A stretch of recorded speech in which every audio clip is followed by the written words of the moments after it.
Welcome, seekers of the truth, to the Magical Services channel. So this is going to be a most supreme horoscope for the general collective with accents on love and career for the week that is between April 13th to the 20th of this year of 2026. With that said, collective, let's get into your horoscope. So collective, you are entering a far more decisive and structurally significant window than the previous week. This is not just continuation, this is a transition point between endings and initiation, and the astronomical mechanics are extremely clear about that. Let's begin with the foundation because everything is built on it. The moon is moving through the final phase of the lunar cycle, deep waning crescent, with illumination dropping as low as 0%, before transitioning into a new moon in Aries and then immediately into a waxing crescent phase. This is critical. Astronomically, this is a point where the moon and sun reach conjunction, same longitude, resetting the entire synodic cycle. Astrologically, this is a hard reset of momentum. So, what you're dealing with across this time window is a three-stage sequence: dissolution with the waning crescent, reset with the new moon in Aries, and reinitiation with the waxing crescent. That sequence must be respected. At the beginning of this period, the moon is in late Aquarius, moving into Pisces. This is a highly dissolving, introspective, and evaluative position. Aquarius detaches, Pisces dissolves. So collectively, people are being pulled into letting go, releasing control, closing cycles that are no longer viable. Emotionally and psychologically, this is not a forward moving phase yet. It is a clearing phase. Now, while this is happening, the sun is advancing through late Aries, moving from about 23 degrees to the critical 29 degree by the end of the window. That 29-degree Aries position is not minor. It is the anorectic degree, the final degree of a sign. It represents urgency, culmination, and pressure to complete unfinished business before transition. So while the moon is dissolving, the sun is intensifying. This creates a very specific tension. Internally, release, closure, and surrender. Externally, urgency, action, and pressure to finalize. Now layer in the rest of the Aries cluster. Mars, Saturn, Neptune, and now Mercury, as of April 15th, are all in Aries, forming a dense planetary concentration in cardinal fire. Let's break the mechanics. Mars will go from 2 degrees to 7 degrees in Aries, so that talks of raw action and forward momentum. Saturn will go from 7 degrees to 7.8 degrees in Aries, and that talks about constraint, structure, and accountability. Neptune will go from approximately 2.7 degrees to 2.9 degrees Aries, so that talks about diffusion, vision, and uncertainty. Mercury crossing from 29 degrees Pisces into 0 degrees Aries talks about mental reset, shift from intuition to direct thinking. This creates a multi-layered ignition field, but this is not pure fire. It is fire under control, fire under distortion, and fire under pressure. So what happens in real terms?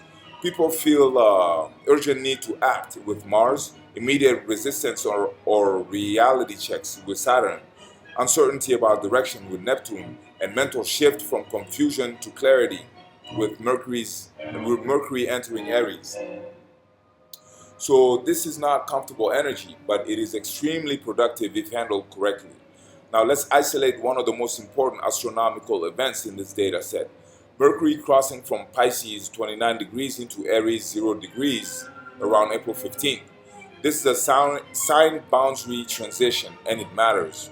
Pisces talks about diffuse, intuitive, non-linear thinking, and Aries is about direct, fast, decisive cognition. So there is a clear shift from feeling and sensing to deciding and acting. This is when confusion starts to break.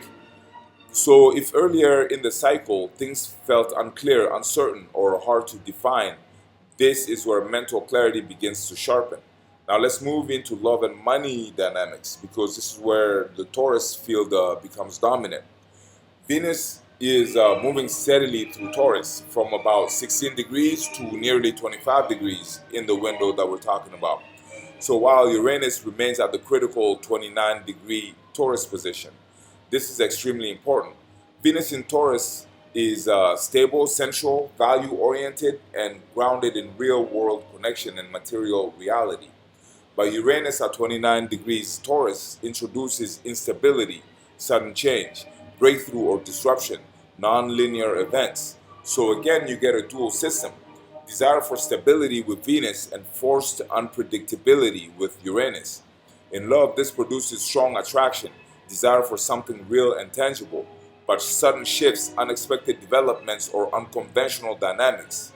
Relationships during this period can deepen rapidly, change direction quickly, reveal truths that were previously hidden. For those single, encounters can be sudden and impactful. Chemistry can be immediate, but outcomes are not guaranteed to be stable. For those in relationships, stability will be tested. Authenticity becomes non-negotiable.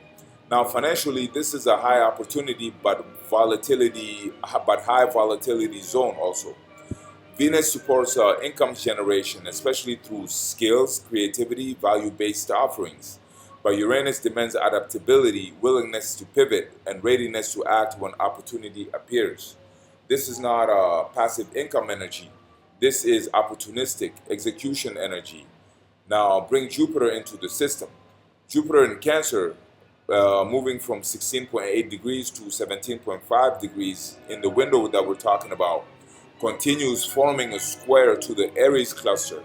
This is ongoing pressure between expansion with Jupiter and action with Aries, and emotional security needs with Cancer. This creates a strategic dilemma: grow or protect, expand or stabilize. The correct answer is not one or the other, it is controlled expansion. Now, the most critical turning point would be with the new moon in Aries between April 16th to the 17th. This is the reset. Sun and moon conjunct in Aries uh, talks about pure initiation energy. But remember, this comes after full dissolution. So what begins here is not random. It is built on what was just cleared. Immediately after this new moon, the moon moves into the Taurus, then continues into Gemini by April 20th. This creates a progression of manifestation. Aries talks about initiation, idea, action, and impulse. Taurus talks about stabilization, value, money, grounding. And Gemini talks about expansion, communication, networking, and movement. So the sequence becomes act, secure, then expand. This is the correct timing strategy. Now, a final synthesis is as follows. This entire window is a transition corridor between old structures dissolving and new cycles initiating, and immediate opportunities to build something real. In career, you're moving from confusion into clarity and then into action. The new moon marks the point where you must begin executing on what has been forming internally. In love, attraction is strong, but stability is tested. What is real will ground, and what is not real will shift or dissolve. In money, opportunity exists, but it is tied to timing and adaptability. You must act when the window opens. And overall, this is one of those rare periods where astronomical timing and strategic execution must align. If you follow the sequence: release, then decide, then act, then stabilize, then expand, you move in sync with the system. If you skip steps, you create friction. This is not just a moment. This is a reset point with immediate forward momentum. Use it correctly. So that's what I had for you today, collective. I hope you enjoyed it. I surely made it for you to enjoy. And if you did, please like this video or comment this video or share this video or subscribe to our channel so you get first dibs on future uploads. And of course, that would help me grow this supreme channel of ours if that's what you want to do. And know that I'll be putting up sign-specific readings for the week too. So check for those coming up shortly. And check check all your placements in that instance, because all your placements matter. It's all of them put together that make up the whole of you, so they are all absolutely relevant.